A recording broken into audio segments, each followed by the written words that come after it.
Descubre relatos de terror que terminaron en horror. Recuerdo la casa como si fuera una imagen fuerte encajada en la memoria. Láminas que resonaban con la lluvia, el zumbido del ventilador que nunca se apagaba del todo, tarros apilados con maíz nixtamal cocido y una mecedora donde mi abuela Rosita pasaba las tardes con una veladora encendida a su lado. Ella fumaba poco, hablaba más, y sus manos siempre olían a panela y a jabón. Fue en esa casa, con el olor a nixtamal, con la luz que temblaba por la brisa entre la lámina y la pared, donde aprendí a distinguir una historia que se cuenta para dormir de una que te deja despierto mucho después. Mi abuela tenía una manera de empezar las historias. Bajaba la voz, inclinaba la mecedora hacia atrás y dejaba que el crujido del brazo de la silla marcara el ritmo. Decía que las palabras se cuidan como las brasas. Si las soplas, se apagan. Si las dejas callar, se esconden en los rincones. Sus historias hablaban de lo que se puede ver y de lo que se siente más allá de la vista. Pasos en el tejado, un aliento frío en la nuca, un llanto que no es de este mundo. Yo era un niño con la curiosidad prendida. Tal vez por eso ella me miraba con esa mezcla de ternura y warning que solo las mujeres mayores tienen, y me decía: hay historias que salvan y otras que marcan. Tú escucha con cuidado. La primera noche que les cuento pasó en la época de lluvias, cuando los truenos llegaban con olor a tierra y la noche caía como si se hubieran cerrado dos puertas de hierro. El bebé era mi tío, todavía pequeño, envuelto en su cobija, con ese llanto que tiene algo de urgente y viejo. Era verano en el pueblo, pero las noches eran una cúpula fría que parecía apretar más cuando alguien lloraba. Era medianoche, cuando el llanto cambió de tono. No era el llanto común de hambre o de sueño. Era un gemido que partía al pecho de mi madre, algo que la obligó a levantarse en silencio. Mi abuelo dormía con la escopeta apoyada en la pared. La escopeta, vieja, tenía marcas de quien la cuida y la usa por necesidad. Raspaduras, una cinta sujeta con nudo y unas señales marcadas en el metal cerca del cañón. No sé cómo explicar la calma activa de mi abuelo. Nunca habló mucho, pero sus ojos eran una brújula. Cuando mi madre me pasó al brazo y salió para revisar, sentí que la casa entera contuvo el aliento. Las horas previas a lo extraño siempre tienen pequeños avisos. Un perro que deja de ladrar, una gallina encogida en el corral, el viento que se vuelve alguien que escucha. Esa noche los tarros del patio se estremecían con la lluvia, y la lámina del techo parecía tener un pulmón propio que exhalaba en estertores. Mi abuela se sentó en la mecedora con la veladora entre las manos, como si fuera la única lámpara posible entre nosotros y la sombra. Hizo una cruz en el mantel con los dedos y murmuró una oración corta, no liturgia, sino algo aprendido en la cocina y en la penumbra. Palabras sencillas, una invocación a la casa, a los santos, a lo que cuida. No lo vi como niño, pero ahora sé que era una ofrenda de nervio y costumbre.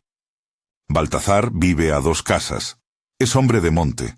Conoce senderos donde otros solo ven brechas, sabe el nombre de cada árbol y de cada ruido que el campo puede hacer.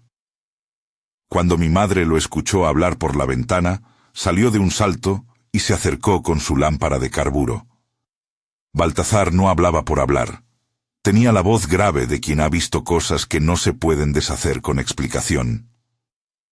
No es cosa normal, dijo. Hay quienes no solo lloran por hambre. Hay quienes vienen por sangre nueva. Si se escucha así, hay que velar. No me atreví a preguntar de qué hablaban mis mayores. No hacía falta. A esa edad, uno entiende la gravedad en los ojos más que en las palabras. Mi abuela dejó la veladora encendida en la mesa al lado de la cuna y puso tarros con sal alrededor de la puerta. Pequeños gestos que para nosotros eran costumbres, y para los oyentes de afuera podían parecer superstición, pero en la casa eran herramientas de alguien que prefiere no desafiar lo que siente. El abuelo tomó la escopeta, no como quien busca venganza, sino como quien se dispone a proteger lo que es suyo, mi tío. Lo que siguió fue una noche larga y hecha de instantes cortos que ahora se me repiten como fotogramas.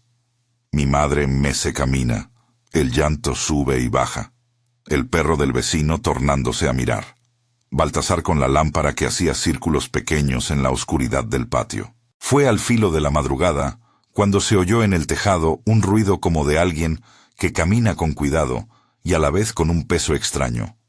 No era un paso de humano, ni tampoco de bestia que yo supiera nombrar. Algo se posó sobre la lámina con la delicadeza ancestral de quien no quiere alertar, pero a la vez con la intención de quedarse. Dicen que lo primero que uno nota en situaciones así es el silencio que se traga la casa. Los grillos callaron. El ventilador parecía detenido en mitad de su propio movimiento. Había un frío que no venía del viento, sino de una presencia que empujaba la temperatura hacia una garganta helada. Mi abuela se levantó, y su mano sostuvo la veladora con una firmeza que no había visto antes. Cantó en voz baja, no una oración completa, sino fragmentos, frases que aprendió de su madre y de su madre antes que ella. Nombres de santos, rezos que piden resguardar una puerta, palabras dichas como quien clava clavos invisibles en la noche. Entonces el llanto del bebé cambió a algo que no se reposa en las palabras. Un suspiro entrecortado, como si algo intentara beberlo. En la cuna, la sábana se veía arrugada, el cuerpo chiquito como una cuna cualquier, pero el aire alrededor se movía raro. Mi madre me sostenía firme, la cara pálida, los ojos brillando como azabache. «No lo dejes solo», murmuró mi abuelo, y salió con la escopeta.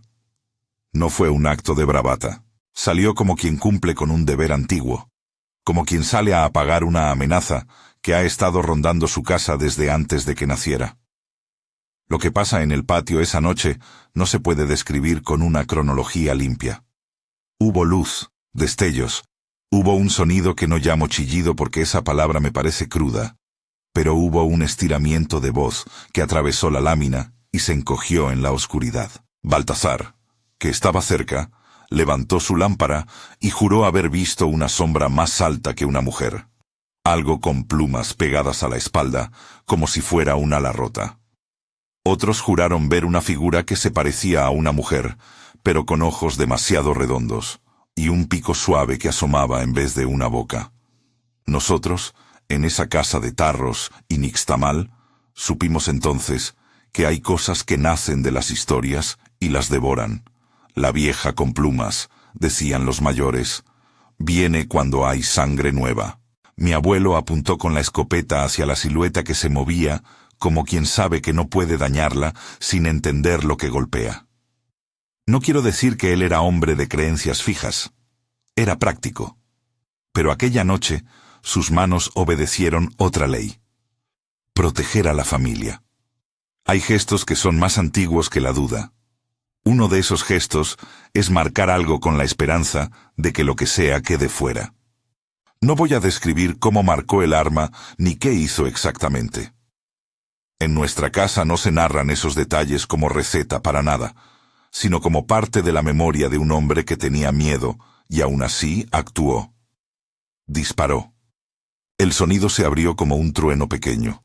La lámina vibró con la onda, y un chillido que no conocía ni la noche ni nosotros subió al cielo. Fue un sonido que partió la continuidad de la noche. No vi el cuerpo caer. Vi cómo la oscuridad se deshizo en hilos, y cómo algo que tenía forma de ala se despegó con el cotorreo de las hojas. El ruido se fue. Después hubo un silencio pesado. Baltasar se acercó con la lámpara temblando, y mi abuelo volvió a entrar con la escopeta. Sus manos estaban temblorosas, más por la impresión que por el esfuerzo. En la mañana hallamos marcas en la lámina, como si algo hubiera rasgado con uñas viejas la superficie. En la cuna había plumas pequeñas que se pegaban a la sábana, y el bebé, mi tío, dormía con una calma que parecía adquirida, como si hubiera pasado por algo que lo dejó más callado de lo que su edad permitía. La abuela recogió las plumas y las guardó en un tarro con sal. No dijo que aquello era la prueba exacta de lo que vimos. Dijo que era una señal, y con eso bastó. Para ella la lección fue práctica, no provocar, vigilar, rezar. Para mi abuelo la lección fue una cicatriz en la mirada. Para mi madre una deuda de guarda. Esa historia quedó grabada en nuestra casa como un recuerdo que se repite en las tardes de lluvia. No la contamos como prueba de lo sobrenatural ni como instrucción de fe. La contamos como advertencia, como una manera de decir que hay cosas que requieren cuidado. Cuando mi abuela la relataba, terminaba con la frase que aún ahora me hiela. No es lo mismo desear poder que saber conservar lo que tienes. A veces, una vela en la mesa salva lo que quieres, y otras veces, la curiosidad te come. Si esta clase de historias te atrapan, dame un momento. Deja un like y escribe en los comentarios si quieres escuchar más relatos de la sierra y la costa. Hay relatos que se repiten en tantas casas que acaban por ser mapas de lo que no debemos hacer. Pasaron los años y otras historias vinieron a completar la memoria del pueblo. No todas terminaban con un disparo o con plumas en un tarro. Algunas empezaban con decisiones. Gente que, por ambición o por desesperación, busca lo que no le pertenece en la frontera entre lo visible y lo que se nombra en voz baja. La segunda historia que me contaba mi abuela hablaba exactamente de eso, de la ambición que se disfraza de necesidad y del precio que tiene querer algo que pertenece a otro reino. Doña Pancha vivía en la casa al borde del camino, donde la tierra empieza a subir y los árboles se vuelven más altos y viejos. Su casa olía a guisos y a hierbas que nadie en el pueblo nombraba sin cierta reverencia. Tenía fama de curandera o de bruja, según quien la describiera. De día, era una mujer que vendía ungüentos y que curaba quemaduras con palabras y con aceite. De noche, para algunos, se volvía figura ambivalente que podía tanto aliviar como ofrecer aquello que nadie debería pedir. No es mi intención juzgar su oficio. Las historias que circundaban su puerta eran un tejido de agradecimientos y advertencias. El militar llegó con pasos firmes y un brillo en los ojos que no era propio de cualquiera que busca ayuda. Vestía ropa limpia, botas que no conocían el barro del pueblo y una postura que hablaba de órdenes cumplidas y de ambición contenida. No era un hombre viejo, tenía la mandíbula tensa. Se decía que no se conformaba con las cosas que le daban el rango y que quería algo mayor. Poder que se sintiera en la palabra, autoridad en la mirada de otros, algo que hiciera que su presencia resonara como un trueno. Fue al corral de Doña Pancha bajo la tarde agotada y pidió lo que pocos se atreven a nombrar. Doña Pancha lo miró con una mezcla de curiosidad y distancia. En su rostro se leía la práctica de quien ha visto a muchos llegar en busca de atajos y a la vez un recolectar de silencios. Ella hablaba poco y sabía más. No quiero recrear paso a paso lo que conversaron, no por secreto, sino por principio. Las historias que involucran pactos se vuelven instrucciones si se detalla cada gesto, y esa no es la intención. Basta decir que hubo un acuerdo. El militar ofreció algo que no era dinero ni tierra. Ofreció su disposición a sonar más grande y a pagar un precio. Y Doña Pancha, por razones que solo ella conocía, accedió a proveerle una vía, con condiciones y con advertencias que sonaron como las que dan los que saben que el camino puede devorarte. Para preparar lo que el militar buscaba, hubo una jaula vieja de hierro, con un lobo dentro durante varios días. El animal no era un objeto, era un ser vivo que aullaba por las noches y que hacía que las gallinas del corral dejaran de poner. La gente pasó por el camino y miró la jaula con desconfianza. No se puede encerrar lo salvaje sin consecuencias, murmuraba mi abuela desde su mecedora. Doña Pancha, por su parte, actuaba como quien cumple una tradición larga. Cuidar, observar, marcar los límites. Los que miraban desde lejos querían creer que se trataba de un procedimiento controlado. Los recelosos intuían otra cosa, que había fuerzas en juego que no obedecen a etiquetas humanas. El militar dormía menos, su voz se volvía más corta, y en sus ojos apareció una quietud que a veces anuncia lo que crece por dentro. Una tarde, la jaula quedó vacía. No hubo forcejeo, no hubo huellas que llevaran a la fuga. Simplemente, la jaula estaba cerrada y la sombra del animal había desaparecido. Lo que siguió fue un silencio distinto al que produce la ausencia. Era un silencio que llenó la casa de doña Pancha como una visita que se instala sin permiso. Fue esa noche cuando el militar cambió. No fue un cambio visible de un día a otro. Fue más bien la suma de pequeñas cosas. El sueño que se le fue ajeno, la manera en que sonreía sin llegar a los ojos, la voz que de vez en cuando reverberaba con un timbre que no parecía del todo humano. Los perros del barrio empezaron a pararse frente a la casa de doña Pancha y a aullar hacia el monte, como si escucharan a algo que aún no sabíamos nombrar. Personas que habían pasado por la puerta de doña Pancha decían que a partir de entonces se oían aullidos cuando no había nadie, que sombras largas cruzaban la vereda y que el militar ya no era del todo él. En la plaza, la conversación cambió de tono. Algunos lo llamaron condena, otros misterio, unos pocos castigo merecido. Mi abuela, que no hablaba con frivolidad de la justicia del mundo, me miraba con esa expresión entre triste y enojada cuando la historia venía al punto en que el hombre perdió lo humano. La ambición, decía, tiene garras que uno no ve hasta que se engancha. No era simplismo ni moralina. Era observación de quien ha visto a personas cambiar por cosas que no las alimentan, sino que las devoran. La casa de doña Pancha quedó vacía una mañana. No había señales de lucha, ni de partida apresurada. Las cosas estaban en su lugar, la olla sobre el fuego y los tarros cerrados. Lo extraño fue que ni el militar ni doña Pancha aparecieron. Los vecinos encontraron la puerta entreabierta y un rastro que parecía perderse hacia el monte, donde a veces se confunde el matorral con la sombra. En la noche siguiente, los perros aullaron hasta el amanecer, y algunos aseguraron oír pasos humanos que se detenían en las cercanías y luego desaparecían en la espesura. Mi abuela guardó esa historia como advertencia. No como moraleja de taberna, sino como relato que recuerda el precio de cruzar ciertas fronteras. No todo poder es de quien lo busca, decía. A veces el poder te compra y te deja barata la alma. Esa frase la repetía cuando hablaba de la gente que quería más, de la vanidad que se cree invulnerable y de las promesas que vienen con hojarasca bajo la bota. Los mayores del pueblo contaban que, después de la desaparición, algunos jóvenes se adentraban al monte buscando la casa. Volvían pálidos, con los ojos grandes, con historias de un perro grande sin dueño que los acechó, con champas de pelo pegadas en las zarzas. Otros creían que el militar había muerto.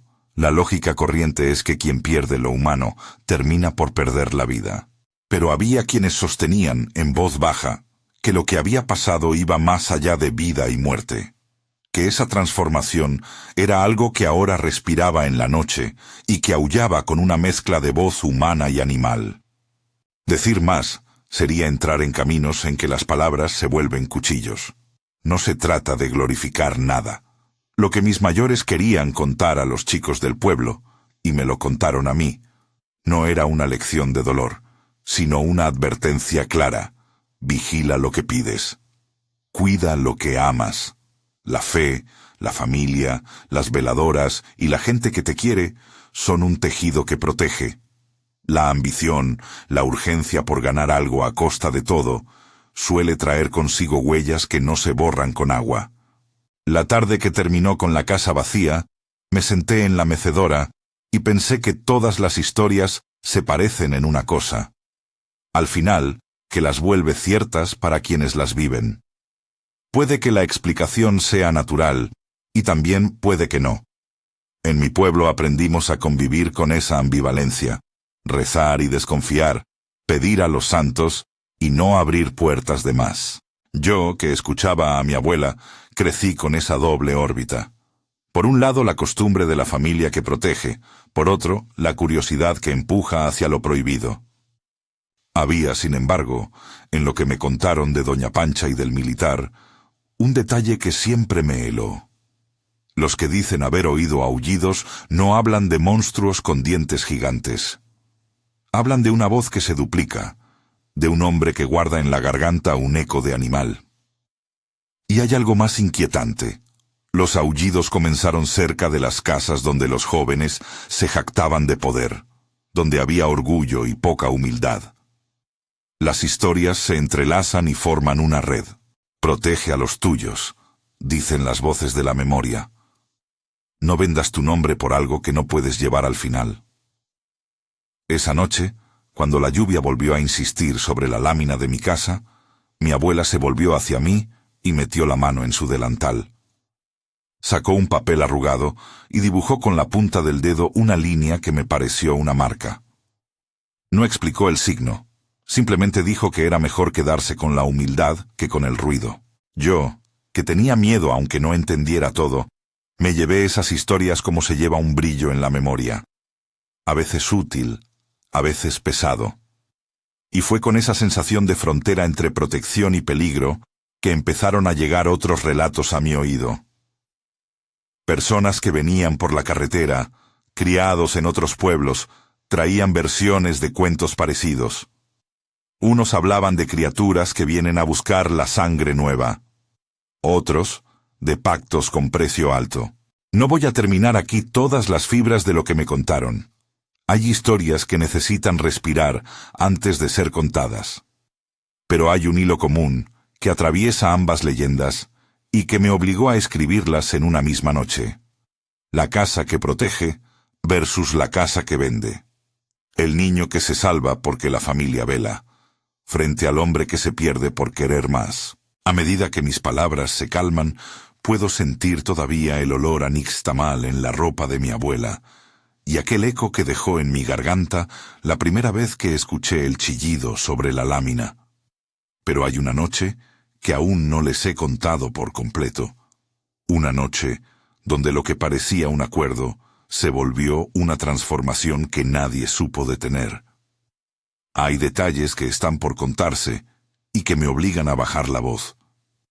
Hay pasos en el monte que volverán a escucharse. Pasaron días, con la sensación de que el monte había tragado algo que no era de la tierra. Las voces en la plaza cambiaron de rumor a historia en voz baja, y las noches se llenaron de pequeños signos. Gallinas que dejaban de poner, perros que se detenían a olfatear el aire, como si alguien hubiera pasado hace un segundo y se hubiera ido sin dejar huella, y jóvenes que no volvían igual de las aventuras de atardecer. La casa de mi abuela se volvió un lugar donde la gente se sentaba sin hablar, como si fuera necesario contener la conversación para que la noche no se llenara de oídos. Una madrugada salí sin decir nada. Tenía la edad en que la curiosidad empuja a las rodillas y a las decisiones que luego pesan. No fui solo. Algunos compañeros de juego, esos muchachos que en el pueblo crecían con la valentía propia de quien ha oído demasiadas historias para no intentar alguna, insistieron. «Vamos a ver la casa», dijo uno con la voz gruesa de quien cree que un trueno es una confirmación. Fueron pasos guardados, linternas apretadas en la mano, la respiración que se hace pequeña para no anunciar a la noche. Atravesamos senderos que conocía como la espalda de mi mano, raíces que se agarraban a los pies, zarzas que raspan las piernas, el olor del monte húmedo que se pegaba a la ropa. Al llegar, la casa de doña Pancha parecía más vacía que antes. El suelo fuera tenía huellas de botas que terminaron en arbustos, y luego se borraron como si hubieran sido tragadas por la tierra. Un perro viejo se sentó a nuestro lado y nos miró sin mover la cola. Sus ojos reflejaban la linterna como dos pequeñas lunas. Nos acercamos con cuidado. La puerta, que la gente decía haber encontrado entreabierta, estaba cerrada. Nadie la había forzado. De las ventanas salía un olor de cosas que se guardan y no se usan, hojas secas, té de hierbas y algo más. Una presencia que no era humana del todo.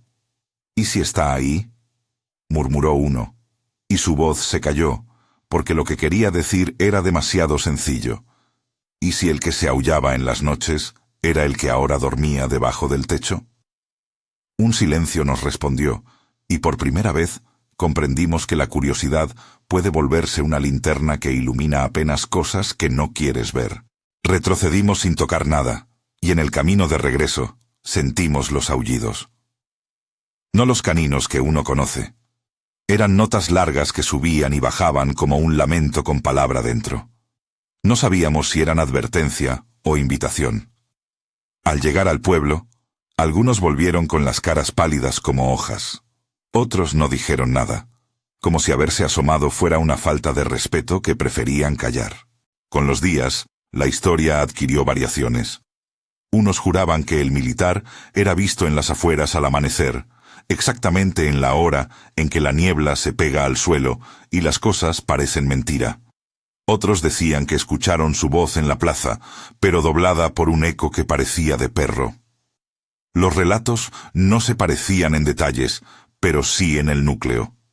Alguien que quiso ser más, y terminó con una costura que no cerró bien entre lo humano y lo otro. Mi abuela no dejaba de decir lo mismo, siempre con la mecedora en movimiento. No es que lo sobrenatural sea lo único que existe. Es que hay gente que por desesperación abre puertas que no le pertenecen. No era una sentencia que buscara aliviar con certezas. Era más bien una observación hecha de años, como quien señala que después de cierta lluvia, siempre cae granizo. Ella guardó a su manera los recuerdos de esa época.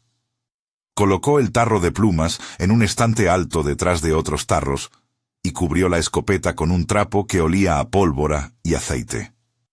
No quiso borrar lo sucedido. Lo preservó, como quien deja una señal para que los demás la lean con respeto. Pasaron meses en los que el pueblo volvió a sus rutinas, pero con una costura nueva. Se hablaba menos de la ambición y más de vigilar a los niños. Las madres caminaban con los críos pegados, las puertas se cerraban con llave más temprano, y las veladoras se encendían en la noche como estrellas de precaución. Mi abuelo, que nunca fue hombre de palabras, parecía más viejo. Sus manos, que antes temblaban por la edad, ahora añadían una lentitud que parecía guardar memoria. Ahí había alguien que había hecho lo suyo cuando tocó el deber. Hubo una noche en que el horror volvió a visitar, pero esta vez con una presencia más cercana. No era un grito sobre la lámina, ni la huida de una criatura con plumas, sino un roce en el borde de nuestro esfuerzo cotidiano. La vecina, doña Carmen, despertó por un ruido suave. Uno de esos sonidos que se confunden con la lluvia y la respiración. Como si alguien arrastrara un cuerpo ligero por la azotea. Salió a mirar y vio una sombra pasar por atrás de la casa, larga y baja, que dejó una huella húmeda en la tierra. Llamó a mi abuela. Todas las mujeres se vistieron con rapidez, como si entre ellas hubiese un código que no necesita palabras. Veladora, rosario, manos juntas. Entonces supe que la historia no era solo cosa de cuentos, era algo que buscaba vivir de nuevo en los bordes de nuestras vidas. Mi abuela tomó el tarro de plumas y lo acercó. El gesto no fue de hechizo sino de preservación. Colocó la veladora en el umbral y dijo en voz baja, el nombre de aquel que había enfrentado la noche por nosotros. Cuando la gente empieza a nombrar a los que ya no están con respeto, es porque teme que la noche se quede con sus nombres. No puedo negar que hubo noches en las que escuché pasos en el techo de mi propia casa. No eran pasos de tejado con lluvia. Eran pasos que parecían medir. Como si alguien divinara la estructura de la casa con las yemas de los pies. Despertaba con un frío en el cuello y esperaba escuchar el llanto de mi sobrino, que ya entonces era un joven fuerte, ya no aquel bebé que casi perdemos. Todo estaba bien en la habitación, salvo por esa sensación de haber sido observado por algo que no pedía permiso para mirar. El ejército, la autoridad, nunca vino a preguntar con seriedad. Había en las aldeas la convicción de que algunas cosas no se resuelven con papeles. La autoridad formal no siempre tiene instrumentos para leer lo que se mezcla entre la noche y las leyendas. En cambio, llegaron los curiosos de pueblos vecinos, y con ellos las historias sin ancla. Unos buscaron fama, otros la confirmación de su escepticismo. Pero el pueblo decidió cuidarse por su cuenta. Veladoras en las puertas, rezos en voz baja, la costumbre de no permitir que los niños duerman en la sala cuando la noche pesa. Con el tiempo, otros incidentes ocurrieron en los bordes de la sierra. Una pareja que vivía más arriba afirmó que su perro volvió con las garras gastadas y con un olor a bosque que ninguno de nosotros supo nombrar. Un joven que se había burlado del cuento perdió la voz por unas semanas y luego habló en frases cortas, como si cada palabra le costara. No sé si todo esto se puede explicar con fuerzas que van más allá de la razón. Solo sé que en un pueblo la memoria funciona como un tejido. Si se rompe en un punto, las puntadas cercanas quedan marcadas. Una de las cosas que menos se cuentan en voz alta es el remordimiento de quien vendió algo por la promesa de un poder que luego resultó vacío. Si uno escucha con atención, las leyendas que hablan de personas que buscan atajos suelen contener un hilo de tristeza. No tanto por la pérdida del poder, sino por la pérdida de quien se era antes. La gente que conocía al militar lo recordaba como un hombre con sueños claros y una disciplina severa. Que haya terminado convertido en otra cosa, si es que a convención humana se le puede llamar conversión, fue para los que lo conocían una herida que no cerró, una pregunta que nunca tuvo respuesta. Pasaron años. Las historias se estabilizaron en la memoria del pueblo como si fueran una capa más de tradición. Un cuento que se cuenta en la noche de lluvias, otra advertencia que se coloca al lado de la cuna. Sin embargo, hubo un episodio que se quedó flotando en mi cabeza y que me obligó a regresar a la casa de doña Pancha una vez adulto. Volví no por valentía ni por curiosidad pueril, sino por la insistencia de alguien que necesitaba comprobar si la frontera entre lo contado y lo vivido aún podía leerse en los árboles. Regresé en una tarde en que el sol caía pesado y el monte expulsaba ese olor a tierra que se pega a la ropa. La casa estaba más deshecha de lo que recordaba. La puerta abierta, la cocina con ollas que habían visto fuego hace tiempo. Caminé sin tocar las cosas. En una repisa hallé un papel arrugado con dibujos y palabras que no llegué a comprender del todo. Era una marca, un gesto, una línea dibujada, una nota en la letra de doña Pancha que hablaba de nombres, no de fórmulas. No quise saber más. Tomé ese papel con el cuidado de quien posee un relicario. Cuando salí, el viento me rozó la cara como si algo en el monte me estuviera diciendo que había hecho bien en no indagar demasiado. Esa noche, de regreso a mi casa, mis perros se pusieron inquietos. Uno de ellos, el más viejo, se quedó parado mirando la avenida. No había luz en la calle. Solo la luna ayudaba a que las sombras tuvieran forma. Fue entonces que oí un aullido. No venía de lejos, venía de cerca, como si alguien o algo estuviera probando el borde de las cosas del pueblo. Un sonido con palabra dentro. Me asomé a la ventana y vi, a la distancia, una figura que se movía con paso humano, pero que aullaba con una voz que no era enteramente suya. No pude distinguir su rostro, solo su postura, su forma de andar, la manera en que la noche parecía plegarse alrededor de su sombra. No me acerqué. Aprendí con los años a no ponerme entre una cosa y su hambre. Cerré la ventana y encendí una veladora. La coloqué en el umbral, y por instinto más que por piedad, toqué con los dedos la madera del rosario que mi abuela había dejado en mi casa. No fue una fórmula, ni un acto de certezas. Fue un gesto de quien sabe que la familia y la costumbre dan un sostén.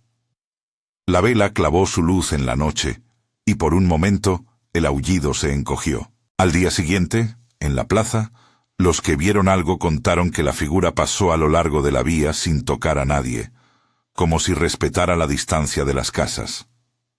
Algunos dijeron que la figura miró a la ventana donde yo estaba, y luego siguió. Yo no hablé. Debe haber muchas maneras de ver una advertencia.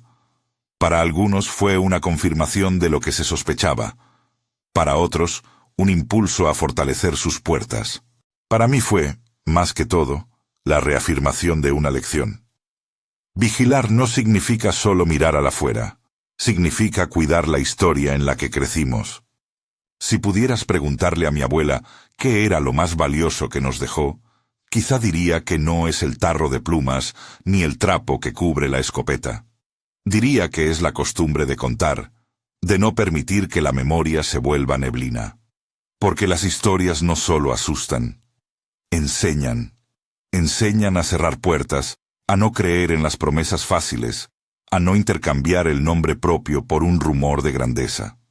Con el paso de los años, yo aprendí a distinguir el horror que viene desde fuera del horror que uno provoca desde dentro. He visto hombres que, por vanidad, dejan una estela de noches malas a su paso. He visto familias que, por amor, se tienden como redes bajo la luz de una veladora.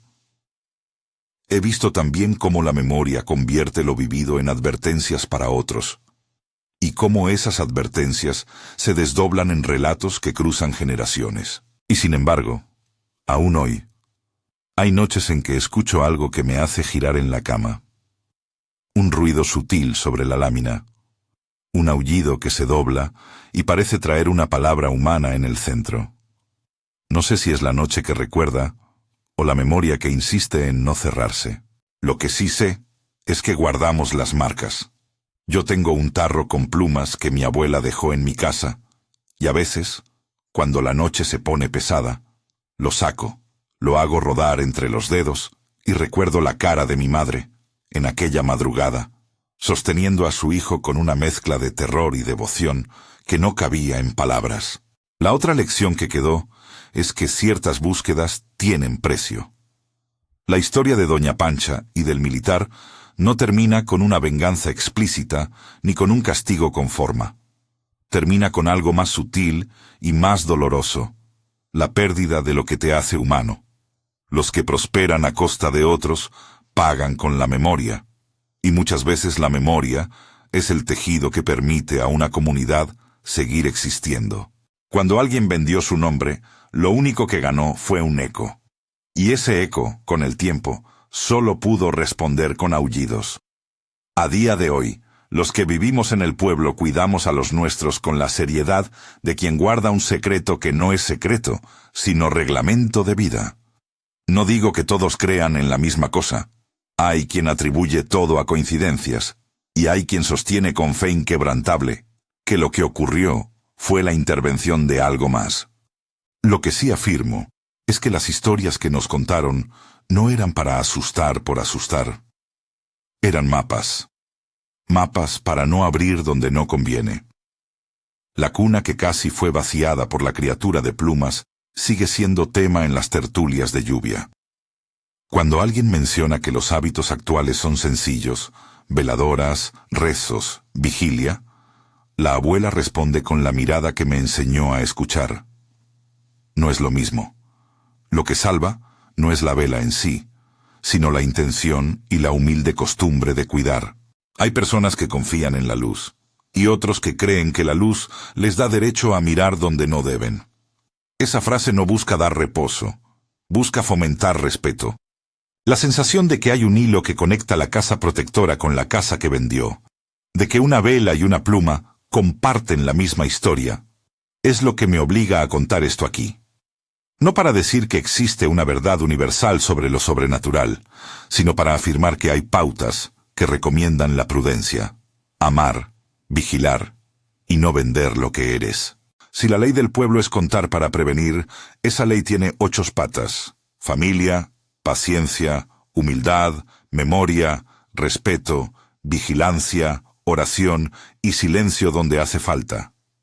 Antes de cerrar, quiero dejar algo claro. No estoy proponiendo fórmulas para protegerse ni enseñando cómo hacer cosas. Estoy relatando lo que sucedió y lo que aprendimos. Las veladoras, Los rosarios, las plumas en tarros, son parte de una cultura que mezcla fe y costumbre. Su valor está en su uso como señales, no como promesas infalibles. Si alguna vez sientes el impulso de buscar algo a cualquier precio, recuerda a los hombres que quisieron más y se quedaron sin nombre. Recuerda al abuelo que disparó por amor y miedo, y a la madre que sostuvo a su hijo hasta que la mañana trajo calma. Cuando mi abuela ya no estuvo, la mecedora siguió crujiendo por nosotros, como si el tiempo intentara recordar su ritmo.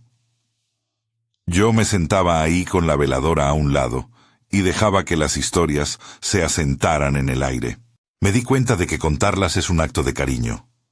Mostrar a los jóvenes por dónde no pasar. Enseñar a los niños que hay un precio para las decisiones que parecen fáciles. La última vez que me senté en esa mecedora y miré la noche, pensé en la figura humana que aullaba en la ventana, en el soldado que perdió su voz humana, en el tarro con plumas y en la cuna que quedó intacta, gracias a manos que no dudaron. Si has llegado hasta aquí con esta lectura, quizá tengas tu propia historia de viento, de noche, de promesas rotas. Te invito a compartirla en los comentarios. ¿Qué leyendas se cuentan en tu casa? ¿Qué aprendiste de las historias que te dieron miedo y te dieron lección al mismo tiempo? Suscríbete si te gusta este formato de relatos de la sierra y la costa. De relatos que no solo asustan, sino que advierten. Compártelo con alguien que aprecie las historias que terminan en horror, pero que, por sobre todo, dejan una enseñanza. Y si alguna noche escuchas un aullido que se dobla con la voz humana, enciende una veladora, acércate a quien amas y, sobre todo, no pongas precio a tu nombre. Porque hay cosas que se recuperan, y otras, una vez vendidas, te dejan con la garganta vacía. Que la memoria te cuide.